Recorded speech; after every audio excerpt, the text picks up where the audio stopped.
our first discussion, where we'll be joining our guest, who's joined virtually here in Benin City, Edo State, Nigeria. He's in person of Esosa Ewere.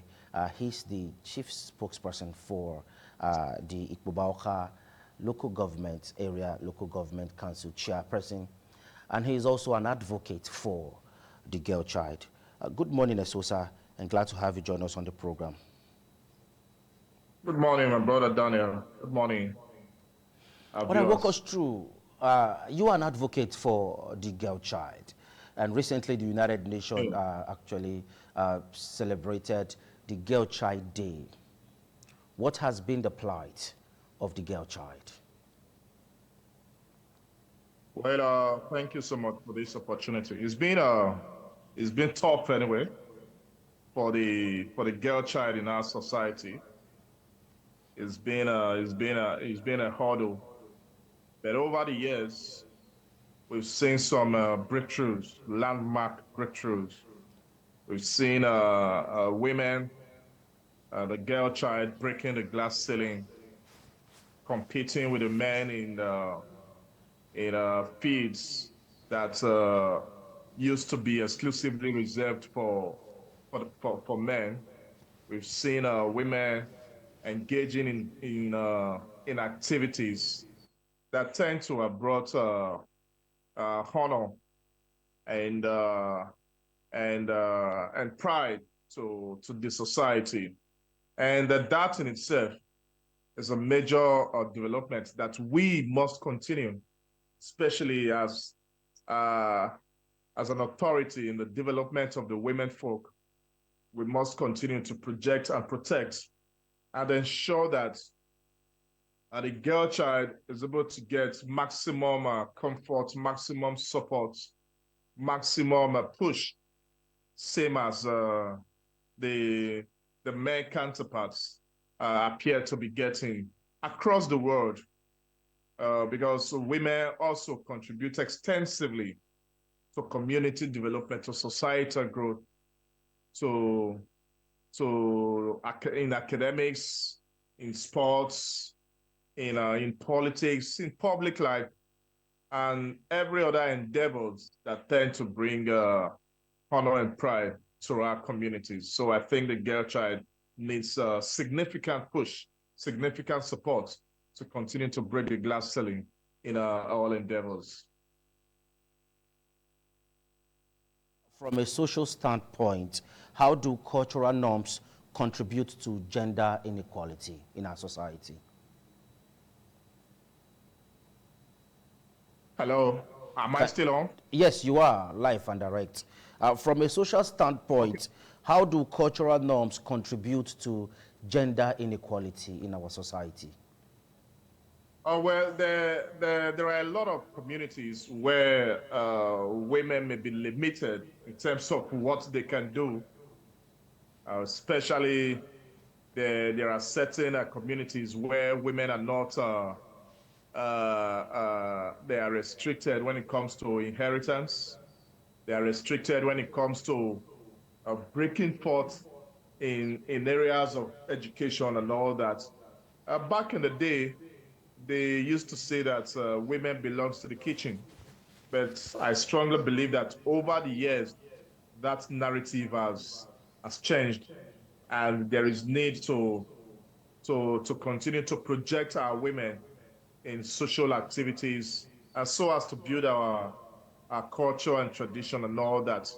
And there are also issues of women not being able to get to certain levels because of limitations and all that. So I think our communities would have to look back in those areas where women are limited and see how they can tone down the limitations so that women will be able to get up there in terms of achievement, in terms of support, in terms of development and all that.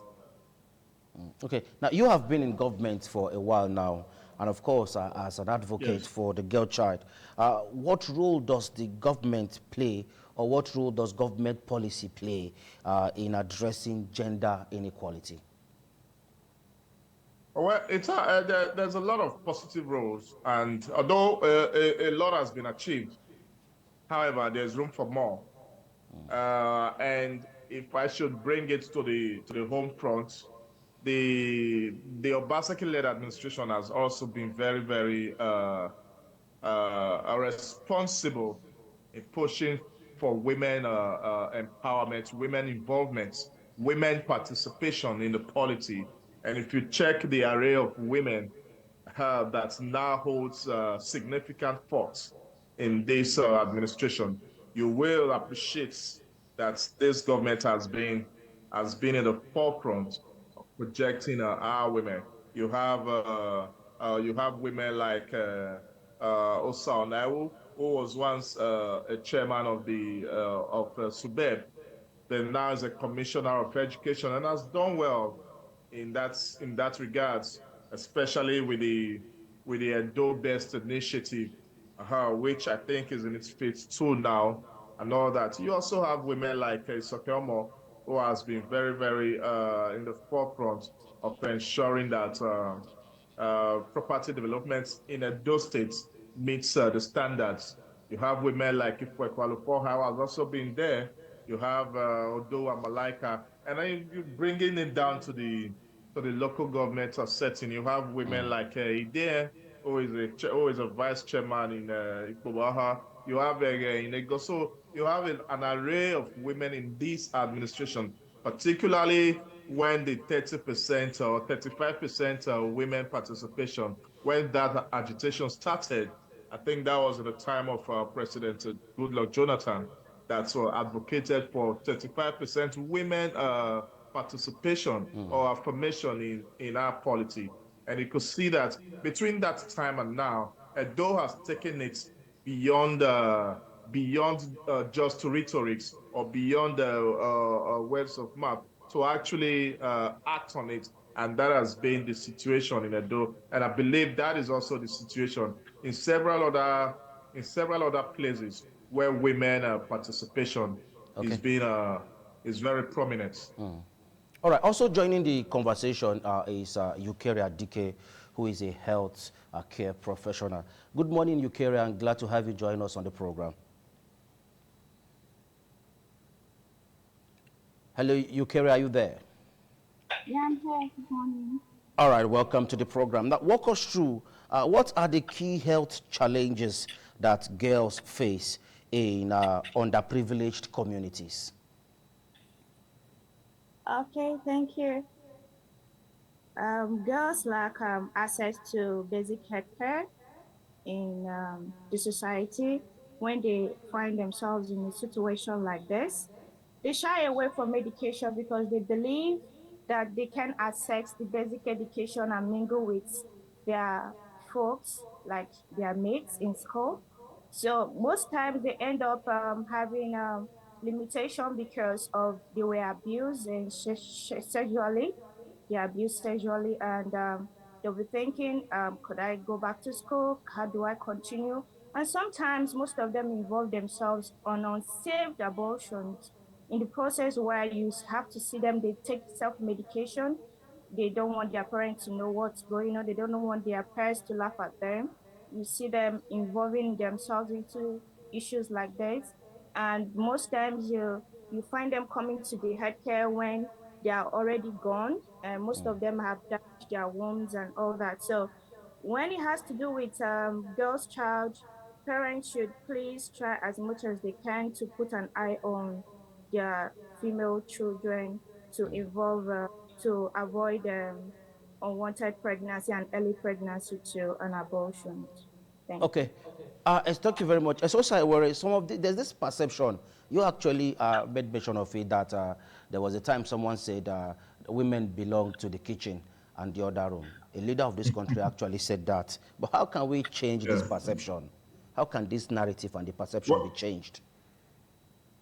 yeah. Yeah. Like I said earlier, I think it was during the President Muhammadu Buhari-led administration.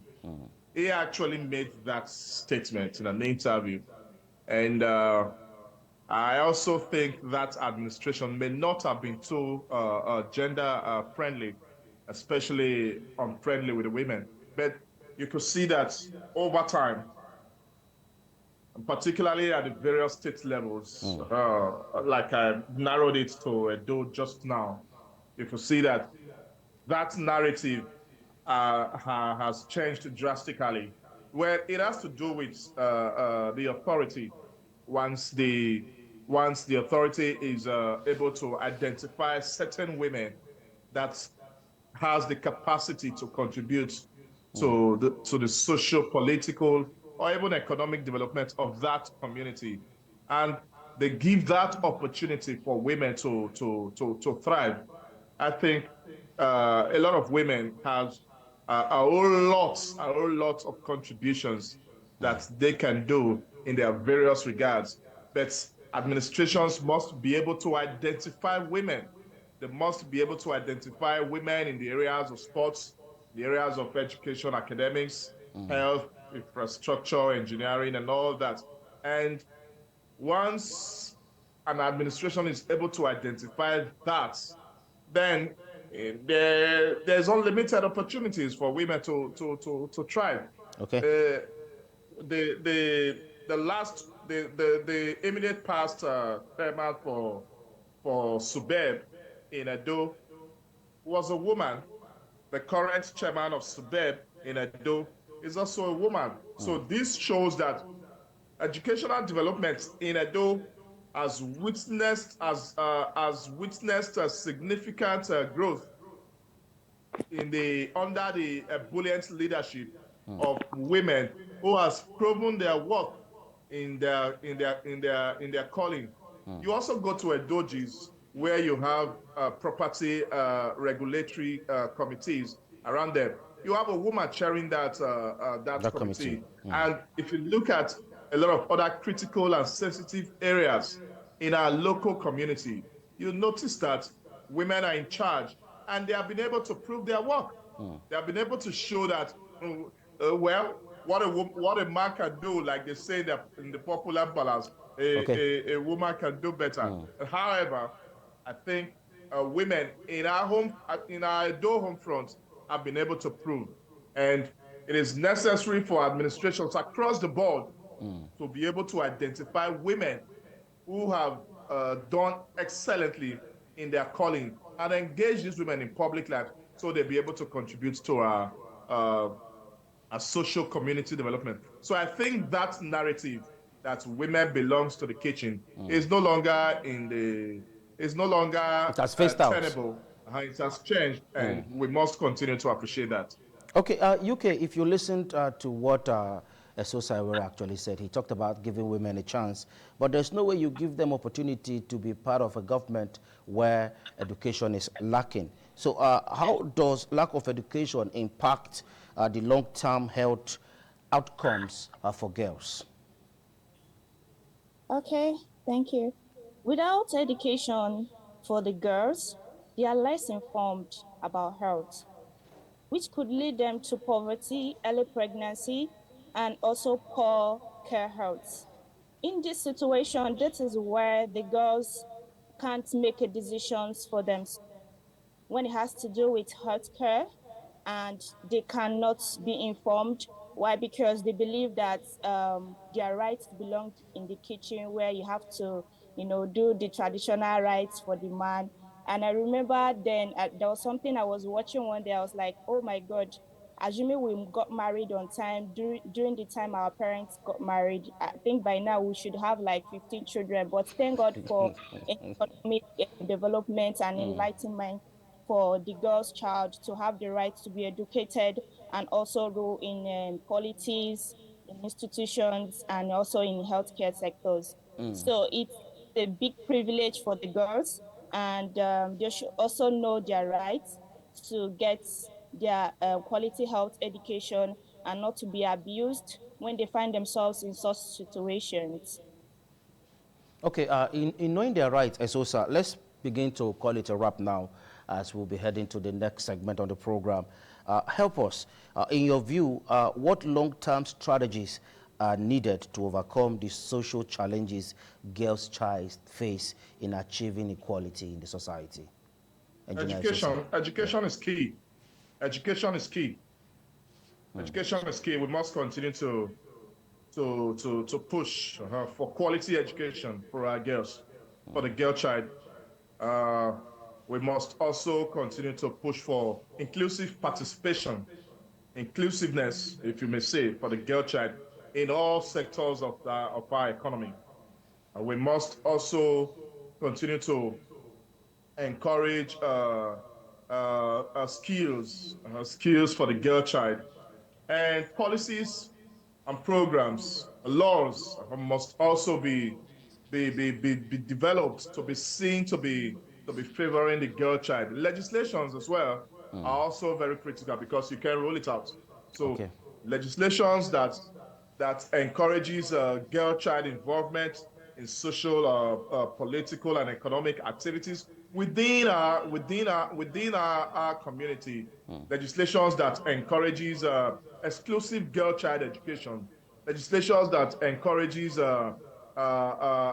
participation of the women in lucrative opportunities in sports, in academics, in politics, in social community development activities. So these are strategies, plus a lot more that we can, in the meantime, look into to see that they open up the space for women to continue to break the glass ceiling, for women to continue to carve their names in gold, for women to continue to develop capacity to contribute extensively to development in our areas. So once you have these legislations, you have the laws in place.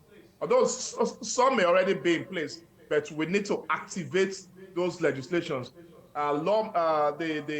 Lawmakers need to find a way to activate these legislations, and that's why you can see that women community development initiatives continue to spring up.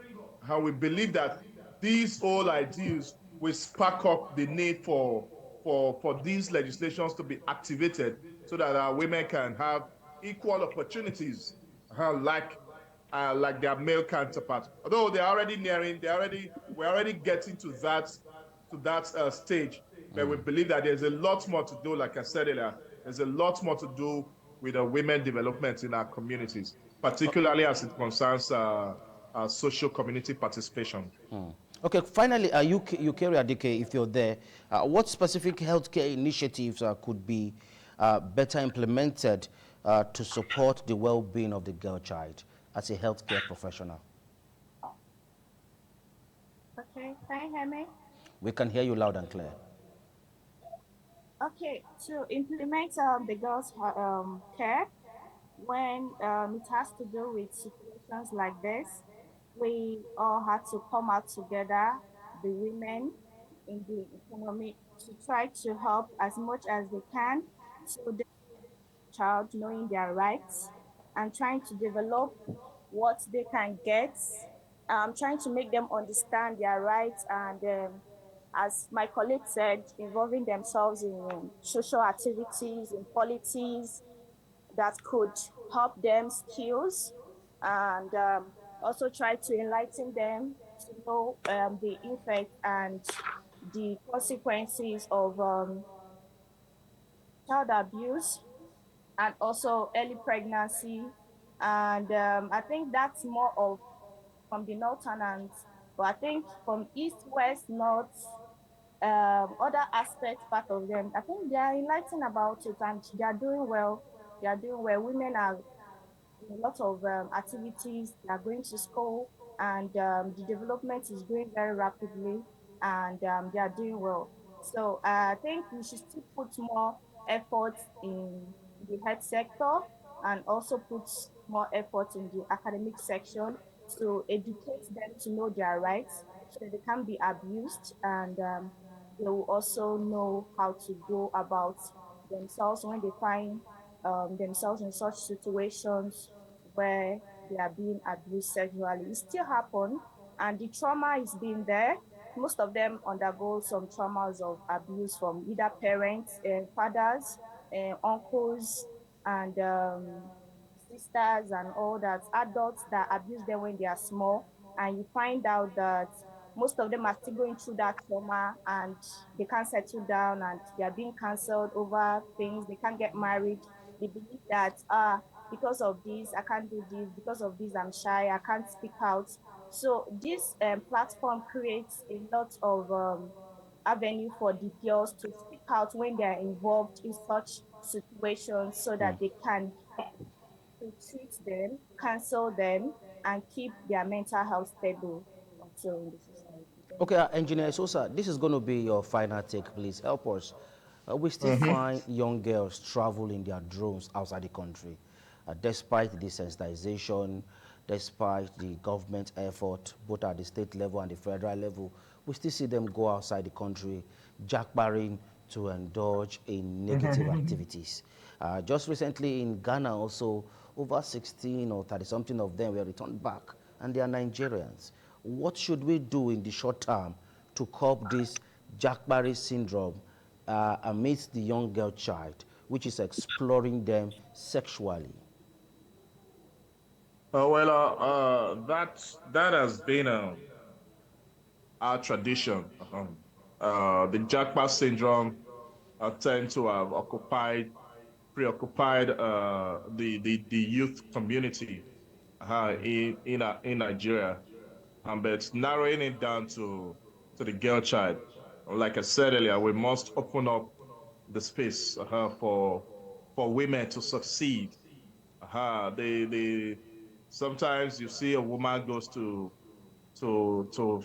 look for job opportunity. Uh, she can see the job opportunity that she's going to search for. But there are also stringent conditions she's been given.